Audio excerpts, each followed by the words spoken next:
ఏపీలో నూతన మద్యం పాలసీపై కసరత్తు తుది దశకు చేరుకుంది. ఇప్పటికే 2 సార్లు సమావేశమైన మంత్రివర్గ ఉపసంఘం ఓ క్లారిటీకి వచ్చింది. 5 ఏళ్లుగా జగన్ ప్రభుత్వం మద్యాన్ని అడ్డం పెట్టుకుని పేదల రక్తాన్ని పీల్చిందని, రానున్న పాలసీలో సరళమైన విధానాన్ని తేవాలని భావిస్తోంది. దీనిలో భాగంగా ఇప్పటికే 6 రాష్ట్రాల పాలసీలపై అధ్యయనం చేసి నూతన పాలసీకి మెరుగులు దిద్దుతోంది.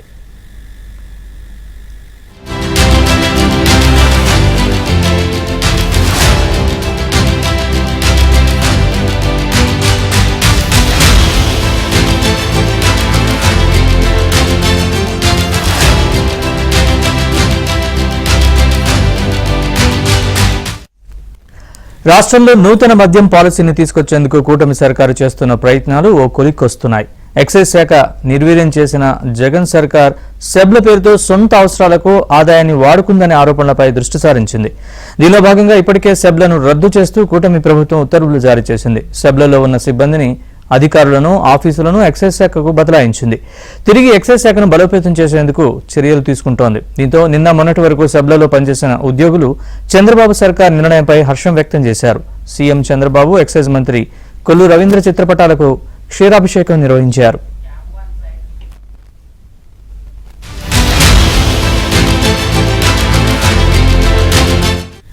మరోవైపు ఎక్సైజ్ శాఖను పూర్తి స్థాయిలో ప్రక్షాళన చేయడంపై మంత్రివర్గ ఉపసంఘం దృష్టి సారించింది. దీనిలో భాగంగా ఎక్సైజ్ అధికారులు ఇచ్చిన నివేదికలను పరిశీలిస్తుంది. మొత్తం 6 రాష్ట్రాల పాలసీలను అధ్యయనం చేసిన మంత్రుల కమిటీ తెలంగాణ పాలసీ మెరుగ్గా ఉందనే భావనకు వచ్చినట్టు తెలుస్తోంది. దరఖాస్తు ఫీజు 2 లక్షలు, దుకాణాలకు ఆన్లైన్లో లాటరీ నిర్వహించే అంశంపై చర్చలు చేస్తోంది. ఇక ఈ విధానంతో 2000 కోట్ల ఆదాయం వస్తుందని భావిస్తున్నారు.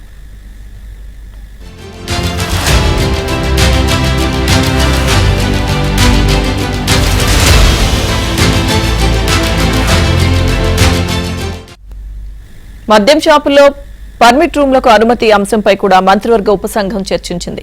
విశ్వసనీయ సమాచారం ప్రకారం ప్రభుత్వ మద్యం షాపులను పక్కన పెట్టి ప్రైవేట్ షాపులకు అనుమతులు ఇవ్వడం ద్వారా గతంలో ఉన్న విధానాన్ని తిరిగి పునరుద్ధరించాలని భావిస్తోంది.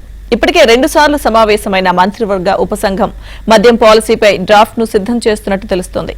ఇక ఈ డ్రాఫ్ట్ పై చర్చించి అక్టోబర్ 1 నుంచి నూతన మద్యం పాలసీని అమలు చేసేందుకు రంగం సిద్ధం చేస్తోంది.